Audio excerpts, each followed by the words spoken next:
হয়েছি। তো আমরা তো অনেক পথ হেঁটেছি আমাদের জীবনে। তো সেই পথ হাঁটাতে যেসব জাতীয় আন্তর্জাতিকভাবে আমরা যেগুলো দেখেছি, সেখান থেকে ব্যতিক্রমধর্মী একটা সমাপনী ভাষণ আমি শুনলাম, এবং আমার মনে হয়েছে এটাকে আমাকে আবেগকে আমার মন থেকে ছুটি ঘটিয়েছে।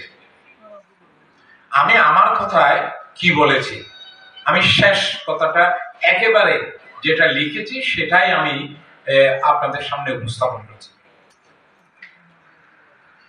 ব্র্যান্ডন বাচার, খ্যাতিমান আমেরিকান লেখক, তার বহুল জনপ্রিয় হাই পারফরম্যান্স হ্যাবিটস বইতে লিখেছেন, যখন কেউ আপনাকে অশ্রদ্ধা, অসম্মান করে, তাদের সম্মান জেতার জন্য আপনার আবেগের তাড়না থেকে সাবধান হোক।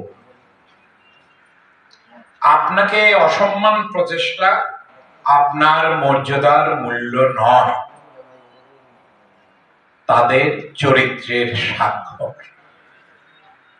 When someone disrespect you, beware of the impulse to win their respect.